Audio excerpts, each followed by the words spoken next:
morning, everyone. Thank you so much for being here. I am Dr. Rikesha Fry Brown. I am the currently serving as the director of the Honors College at Hampton University. I'm a psychologist by trade, and today I'm here to talk to you all about identity development, specifically for women in ministry. I've been doing, well, first let me start with my thanks. I want to thank LaKesha, Womack, and Quinta Ellis Parmley. Thank you so much for your visionary leadership, for this vision, and for just accepting me as one of the speakers. I'm excited to be here to talk about this topic. I've been doing work on identity development specifically for African American women for a little more than 10 years now. And the work that I do generally focuses on mediated images and how we accept those images into our reality, but that work is very closely related to what happens to women in the church and in the ministries that we do in the church. So this topical focus is not specifically for clergy, but it's for all women in ministry. And so we're going to talk about several different things, and I'm going to go ahead and share my screen with you all.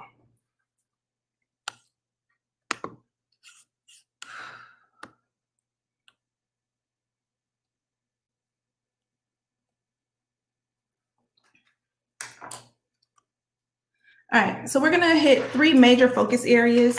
The major areas that we're going to hit are that of intersectionality. We'll talk about identity, obviously, and then we're gonna talk about intentionality, or intention, and how we move with intention. As we go through, I'm going to ask you to focus on three major questions about yourself. And you don't have to put the answers to these in the chat, you're welcome to, but if you have paper and pen, I do want you to kind of write down just your gut responses to these questions. And we're gonna kind of talk about at the end how your responses change or evolve, or don't change or evolve based on on the information that you receive in this session. So the first question that I have for you is, who are you? And this seems like a very simple question, but it's actually quite a loaded question. When someone asks you that question, what is your gut response? Who are you? The next question is, what are you called to do? What have you been called to do? What is the calling that God has placed on your life? Have you identified that? Do you know what it is? What are you called to do? And the last question is, what are you doing? So you've been called to do something, you have an idea of who you are, what are you doing? And do those things align with who you are, who you believe yourself to be, and what you believe to be your calling? So we're gonna start with intersectionality.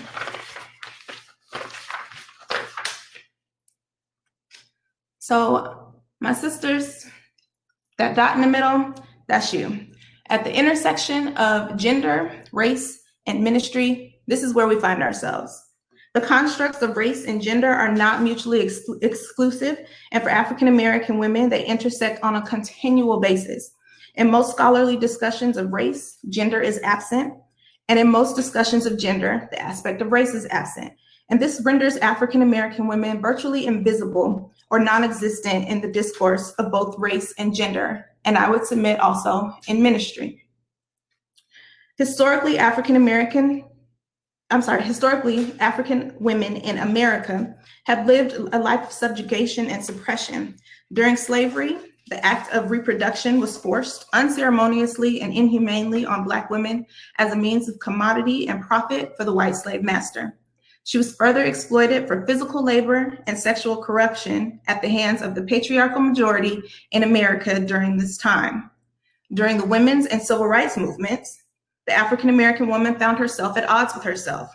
On the one hand, she desired to fight the war against racism, and on the other hand, the war against sexism. The two movements, which seemed ostensibly correlated in their mission for equal rights, were diametrically disparate in that each group sought to ignore the issues of the other. Even today, as Black women fight for recognition and respect in the political arena, think Stacey Abrams and Keisha Lance Bottoms. In the movement, think Sandra Bland and Breonna Taylor. And yes, in the church, think you and think me. The African American woman has remained suppressed and oppressed on numerous levels, either by the racial or gendered majority of the multiple intersected groups that she belongs to. So we're going to take a minute to address the elephant in the room, which is patriarchy. We are not here to bash men. We are simply highlighting truths. But as my grandmother taught my aunts and my mother, a hit dog will holler. So if you feel something, now might be a good time for you to jot down some notes on how you can do better and be better to and for the majority of the population of our churches. The simplest way for me to lay out patriarchy is to compare it to matriarchy. At a rudimentary level, patriarchy is leadership dominated by men, and matriarchy is leadership dominated by women. Matriarchal leadership is generally found in communal societies where the good of the order is focused on the group. Patriarchal leadership is generally found in individualistic societies where the good of the order is generally focused on the good of the leader. But let me be clear. Patriarchy is not merely an oppressive force used by men to subjugate women. Women, by and large, buy into the ideals of patriarchy and apply those ideals at will to themselves and to other women. Moreover, the Black church's patriarchal leadership style is heavily influenced by Western ideals, individualistic ideals, and the conscious and unconscious buy-in and perpetration of stereotypes of Black women. I'm going somewhere, so I know you might want to know where we're going with stereotypes, but just stay with me. Currently, there are 4 major stereotypes for African American women. There are about 8 stereotypes of African American women, but the 4 major stereotypes are listed on your screen. The first one being the mammy. She's generally illustrated as overweight, single, unhappy with herself, and is usually doing for others, caring for children, cleaning, things of that sort. The matriarch is a powerful professional woman. She's generally presented as angry. She undermines the very existence of African American women, of African American men, and thus is single-handedly causing the downfall of the African American community. The Jezebel is portrayed as beautiful, hypersexual, and uses her body rather than her mind to provide for herself. And the welfare mother, or the welfare queen, is portrayed as lazy, uneducated, or undereducated, with a lot of children, and she is usually at the behest or needing the assistance of the American taxpayer or of someone else. So these descriptions are rooted in caricature and depiction that specifically relates to media, but I suggest that these stereotypes also align with the roles that are most often assigned to women in the church. So the mammy stereotype role for churches, generally women are assigned to working with the children, serving the food, being the helpers. Matriarch, she will have good ideas, may be allowed to lead on some levels, but will generally be considered a threat and is constantly undermined in her leadership style. The Jezebel, but the other things that we could say about the Jezebel is that ideal of the trophy wife, of the perched piece, sitting on a pedestal, looking nice, but not necessarily acting in any way. And then the welfare queen, which is the focus of most of our church outreach, the service projects and the community mission projects that we do. And we use the welfare queen in the church as evidence of the effective and tangible ministry of our churches. So when we look at these stereotypes, either in the church or in our, in the media, what we know psychologically and scientifically is that for African American women, the application and internalization of these stereotypes may foster and perpetuate faulty perceptions of the woman, and that these faulty perceptions have the potential to influence our daily interactions, our social and interpersonal relationships, and our professional development, i.e. our ministry. Now, the last thing that I want you all to do is walk away from here thinking that I am just throwing out information. I am a scholar, and because of that, I want you to know that everything that I do is rooted in a theoretical framework. So the theoretical framework that grounds this work is based on these 3 theories that are listed here. And we're also going to go through and define some terms that'll guide the rest of our session. So the cultivation theory asserts that consistent stereotypic representations construct a specific portrait of reality, and that repeated exposure to these representations lead individuals to adopt this alternate reality as valid and accurate. The womanist and racial identity development models describe a stage-wise process of development by which women or African Americans respectively overcome internalized sexism or racism in order to achieve self-affirming and self-defined gender and racial identities. So we're moving from what they say about us to what we say about ourselves, and these things are mitigated by what we see. So now let's move into identity. Major questions for identity. What is identity? How are we defining it here? What is identity development? And how is identity developed? So identity, oftentimes when we're asked about our identity, we rattle off a list of adjectives and nouns. We talk about what we do, where we've been, where we believe ourselves to be going. And at church, we get really fancy and we start to rattle off lists of spirited words that have few defined characteristics. For the purposes of what we're doing here, identity is more than what you are. Your identity is developed or is defined by your understanding of who you are, how you are, and why you are those things. So your identity is more than just what you are. It is who you are, how you are, and why. I've asked you all to think about who you are. And if you look at your answers, many of you have fallen into the trap. You have a list of what you are. We also struggle to answer this question because at a very surface level, in many interactions, this is enough.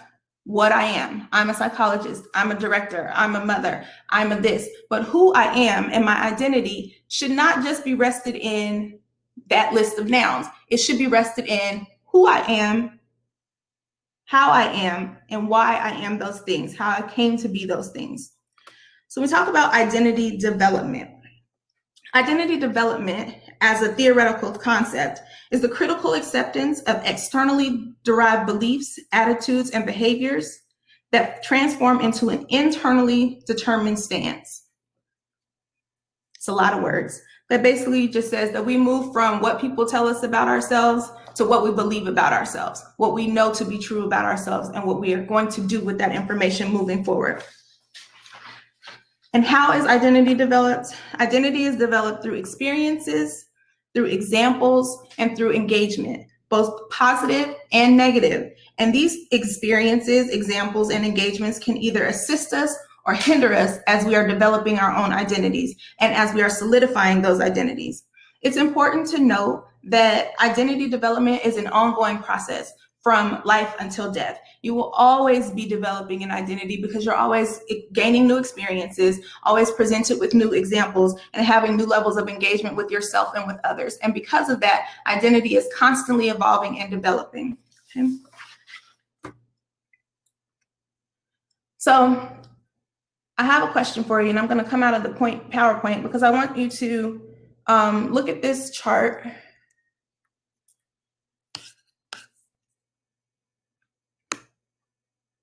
I think you can see it. I can't see you. Okay. All right. Nope. Is my screen not sharing at all now? I think I closed it. So my question, we'll get back to the PowerPoint in a second. My question is, do you think that the path from your call to ministry is a linear process to your work in ministry? Is the path from the call to the work a linear process? And please put it in the chat. I want to know what you think. Do you think that the path is linear? That what you're called to do and what you do is a straight line and it happens, you get the call and you get it. All right, we got no, it's circular. People say no way, people say no ma'am. A zigzag, perpendicular, that's interesting. Variable, and we wish it were. Absolutely, it'd be so much easier if it was, right?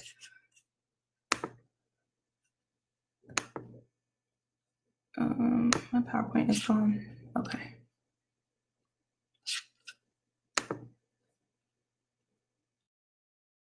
All right. So no, the answer to the question is no. It is not a linear process at all. And we're going to talk about why it's not a linear process as we move through. But I want you to keep in mind the questions that I asked you. Who are you? What are you called to do? And what are you doing?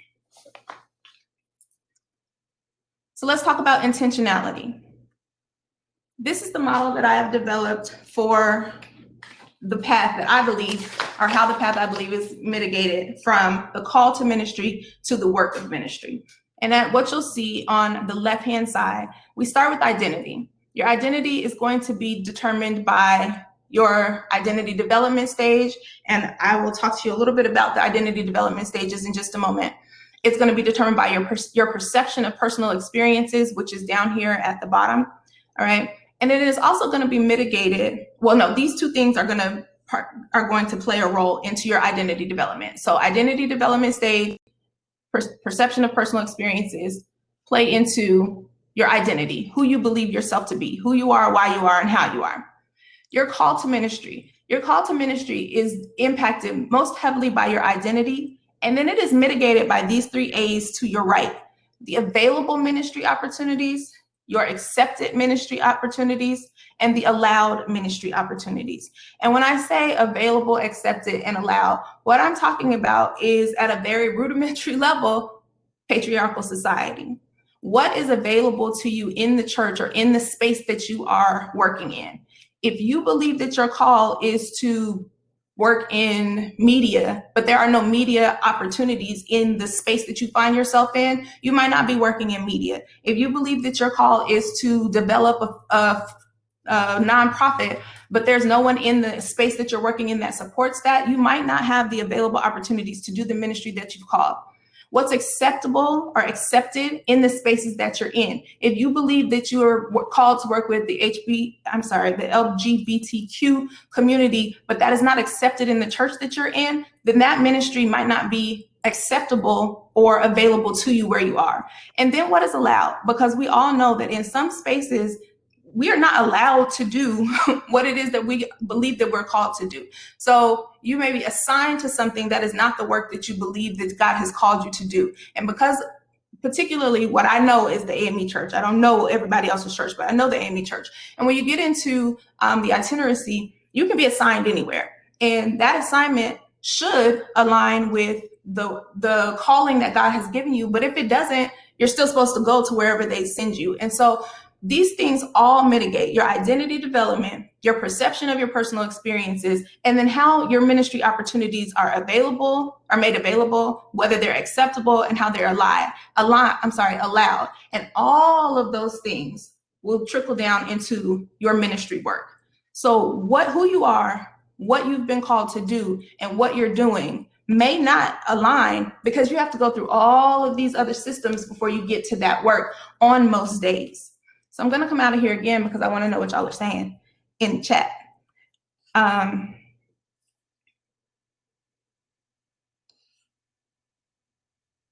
Like a marathon through the mountains of the desert. Call, reject, call. Yeah. The call is different than the work. All right. Sylvia Cooper says the call is different than the work. It's personal, public, and private, which it may be, but I think that also depends on where you're working.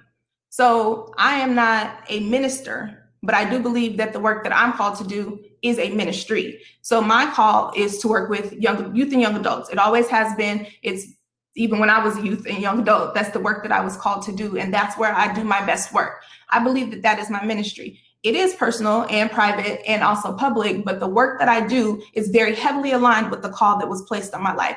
And in most cases, that should be the goal. Does that mean that there's work that you don't do because it's not specifically the call? No, but the focus of the work that you do should be aligned in as much as possible with the call that you have. Okay. So let me go back to the identity development stages, because somewhere I skipped a whole page. And I want to make sure that you're clear on the identity development stages. So Janet Helms has designed the womanist identity model and the racial identity model. And yes, I am also a womanist scholar because I was trained by the best, and this is what I know. So when we look at Janet Helm's models are very much the same. Her racial identity model was developed in 1984. It was revamped in 1990, and the womanist identity model was developed in 1992. They are very heavily aligned. They're basically the same model, one for gender, one for race. So when we look at this, there are 4 levels. The pre-encounter stage is characterized by selective perception, distortion, minimization, and obliviousness to social or to the concerns of the group. So we may or may not realize that we are different. Generally, we see this in younger aged people, but we know some oblivious people who know. We know some oblivious people in older age, okay? So that's our first stage. The next stage is going to be the encounter stage, where there is a specific instance, a specific interaction that causes us to either have anxiety or be presented with information that we are not ready to focus on. So in the encounter stage or the dissonant stage, we're repressing the anxiety of provoking or evoking racial or racist or sexist information. This is marked by ambivalence, anxiety, or disorientation. So I know something's going on, but I'm not ready to focus on that right now if I'm in the pre-encounter stage. In the immersion stage, we have come to terms with it. This is a thing. We know that this is what happens. And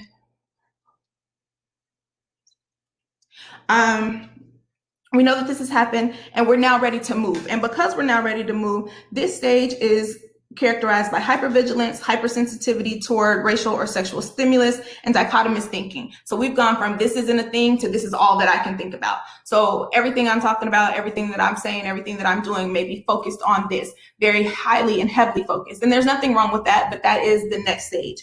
The 4th stage is the internalization stage. And this involves an intellectualization and abstraction of your integrated awareness of this. So now you become more flexible in your thinking that I can still keep my racial and gendered identity at the forefront of my mind without excluding everything else that's happening in the world or in my existence or in my immediate circle.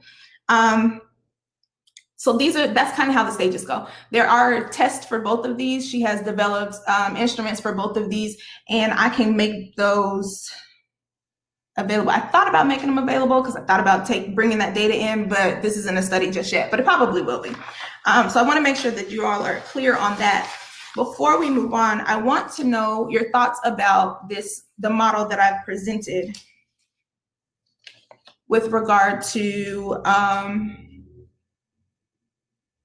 what I believe the proposed model for your identity, or going from your identity to your ministry work. Does anybody have any thoughts about that?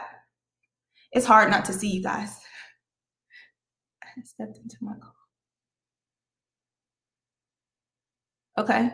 Sharon said her call became clearer as she participated in the work. Psychology pins on the underlying issues that we can't always articulate. And I think that's important. So this is my soapbox. I'm gonna try not to stay here long. But in the church, we do not do a good job of identifying, articulating, and accepting the fact that mental health is a real thing and that psychology is a real science. And because of that, if we understood how our minds work, we could really understand a lot better how we act, interact, and experience other people and ourselves. So when we try to take these things out and act like they're not real things, then we get confused. We don't understand how people are responding to us. We don't understand how we're responding to ourselves. If we go back to the talk about stereotypes, your acceptance of a stereotype and the application of that acceptance of that stereotype to yourself plays out every single day. If you believe that you hold the characteristics of a mammy, a matriarch, a Jezebel, or a welfare queen, you play that out every single day. If you understand the root of that stereotype and then can dissect that and really apply what goes with you and what doesn't, and stop just taking in, but really start to think about a lot of people are on this clean eating kick, and we really want to look at what we're putting in our bodies. What if we stopped for a second to look at what we're putting in our minds? What if just for a second, we just took the time to think about what we see, why we see it, and how we see it. When I did my dissertation study, there's another instrument that I used, and it was on perceived realism. And perceived realism basically talks about whether or not we agree or accept what we see in the media as accurate depictions of our daily life. The higher your perceived realism, the lower your level of identity development. Why? Because what you're just accepting is what other people are depicting of you, are portraying of you, are telling you about you into your own ideas about yourself.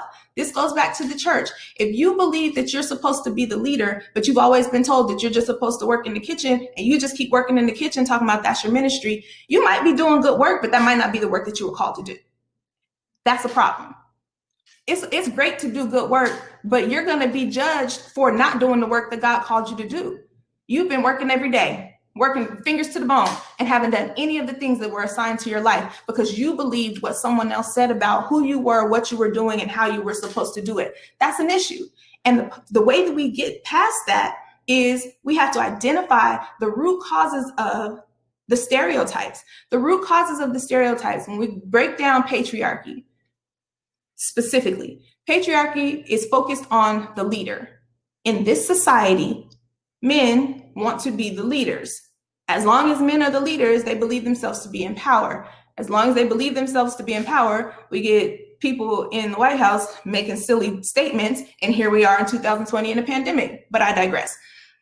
So what I'm trying to say is that in this society, we have the people in leadership are the people who determine what information is sent out.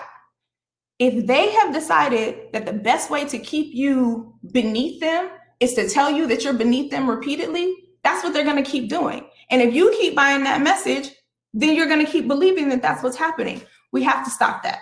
We have to look at who we are, how we are, and why we are those things for ourselves. I got off on a tangent because I asked the question. I don't even know if anybody answered it.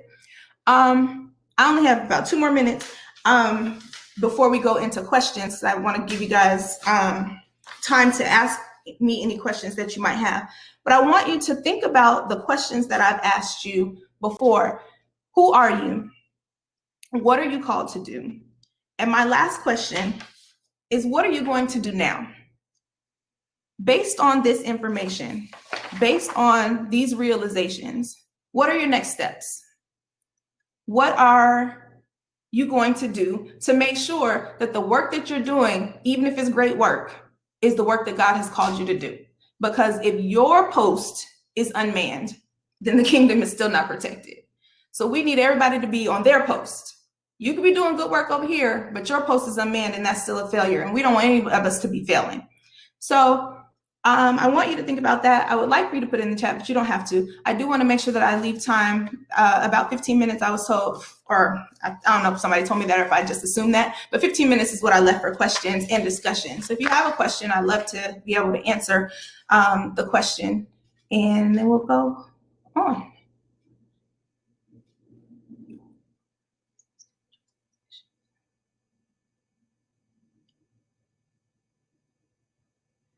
You know, unfortunately, when you do have letters behind your name, you're often ignored as well. So don't let that be something that stops you. And really, it's continue to keep talking, continue to keep saying. I will tell you, in 2012, I did a workshop on identifying mental health issues in children. It was sponsored by a national organization. It was going to be at a church. I had spoke with the pastor, talked to everybody at the church. It was, I mean, we had put a lot of work and energy into the workshop, and nobody showed up. Nobody, not even the pastor came. It was me and my PowerPoint, and that was it. And that was devastating for me. But what I learned from that experience is that even if people aren't ready for my message, that doesn't mean that my message isn't important. And you have to keep talking. The pandemic has been difficult for everybody for a lot of different reasons, for a lot of different ways. But this pandemic has been amazing for me to be able to keep spreading this message on platforms like this. I haven't had these opportunities because people don't want to fly you sometimes, or they don't want you to, they can't afford it. But now that we have these virtual spaces where we can go and share our message to masses, to hundreds of people at a time, so that they can know what it is that God has given you, keep talking. Whether you're talking to yourself, somebody just got me together. I got to close out the PowerPoint. Okay. Whether you're talking to yourself or you're talking to a large group, keep talking. Whatever it is that you feel is the message that needs to be heard, that you know that that's the message that God has given you, don't ever stop. Don't stop saying it, whether you're speaking to 2 or 1,000. If it's just you and God, or if it's you and the masses, keep giving that message. And that's my thoughts on that. Yeah, sexual misconduct, mental health issues, mental health in children is a big one that people don't want to talk about. We don't like to identify or acknowledge that there could be something wrong with our babies. And the problem is that if we don't acknowledge that there's something wrong with our babies, then we have something wrong with our teens, and then we have something wrong with our adults that we could have fixed when they were our babies. So we have got to stop ignoring that there are things that are going on, and we have to learn the information. I've said this before, I say it all the time. Pastoral care is an art, and I respect pastoral care. Pastoral care and psychology are not the same thing. If you look at a master's in psychology and a master's in divinity, there may be 2 classes in a master's of divinity that focus on counseling, and both of those classes will be theory classes. None of them will be application classes and actual counseling technique. If your arm was broken, you might go to the pastor and tell him that your arm was broken, but he's not going to tell you just to pray about it and go home. He's going to tell you to go to a doctor, or you're going to tell whoever came to you to go to a doctor so that they can set that arm so that the arm can heal in the most effective manner. Same thing for your mind and your heart. If your mind and your heart are broken, you can pray about it. You absolutely should. But you can have Jesus and a therapist, and you absolutely should. Why? Because just like God gave the surgeons the ability that they have to, keep their hands steady to sew people up, I don't have that ability, but I do know how to help people to heal from traumatic experiences, because that's the ability that God gave to me. We have to walk in our gifts, but we also have to stop discrediting other people's gifts because they are threatening to us. And that's an issue that I think we've seen primarily as we talk about patriarchy, as well as we talk about the church. Ministers in general, historically, have shunned counseling as it undermines the faith, instead of welcoming counseling in parallel with the faith. Those 2 things can exist and coexist in the same space. And if we did those 2 things together, we would have much healthier congregational populations than we do today. When we talk about the interest of the leader as opposed to the interest of the group, the interest of the group is that those 2 things go together. The interest of the leader is that I'm the person that the people come to talk to, and if they go talk to you, they're not going to tell me. That's selfish, individualistic. That's what we're talking about. That's how we have to identify and define ourselves. And in a lot of ways, we have to create our own spaces. The only way to do it is to create our own spaces. When we create our spaces, we own them, number 1. But 2, we can continue to speak openly. Sometimes that means that you are not going to be accepted in the space that you want to be in. But that does not mean that what you have to say is not right or valid, or that it doesn't need to be heard.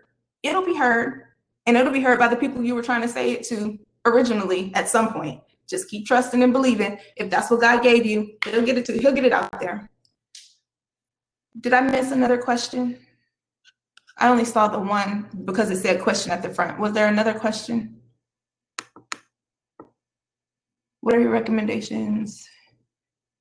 Posted to something that doesn't fully align with how you see your identity. Whew. The question is a great question. My recommendations for when you are posted to something that doesn't fully align with how you see your identity. I think the first thing that you have to consider, okay, let me see. I don't know which direction I want to go. You have to consider why you were posted there, the connection to the livelihood, all of those things, because we are real people. I don't want you to be like, well, Dr. Fry Brown said I should just walk away because that ain't my calling. That's not exactly what I'm saying, because I can't support you financially right now. What I am saying, however, is that if it doesn't align with what God has called you to do, I would suggest that you pray about it, one. But once you get your answer, we like to pray and pray and pray and pray and pray and then not move. And I've said this before as well. We ask God to order our steps, but then we refuse to move our feet. So you said, if you're in a space that does not align with your vision or with what the vision that God has given you, talk to your bishop, talk to your pastor, talk to whomever you are in, but also go with an alternative. Don't just go and say, this isn't what I'm supposed to be doing. Go and say, this isn't what I'm supposed to be doing, but this is what I am supposed to be doing. And I would like to do this, this, and this. May I have this opportunity? If they say no, then create your space. Create your own space. Continue to do the work, bloom where you're planted until you're able to bloom somewhere else. I don't suggest that you just walk away from your ministry and responsibilities, but I don't suggest even more that you stay someplace just because somebody else told you to be there, particularly if that somebody else was not God.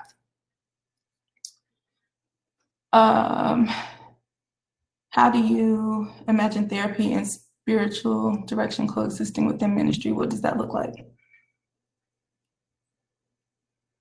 Therapy and spiritual direction coexisting within ministry, what does that look like?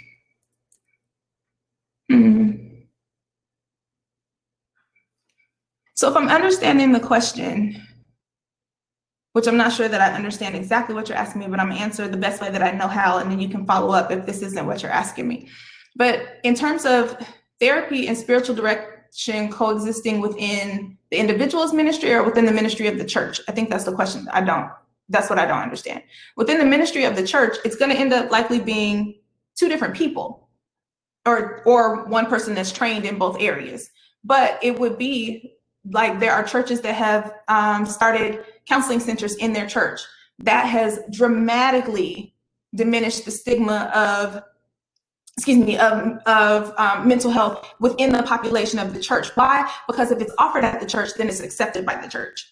There are people, pastors specifically, or people in leadership at the church who recognize and respect the mental health leadership of the members of their church and then utilize them in spaces.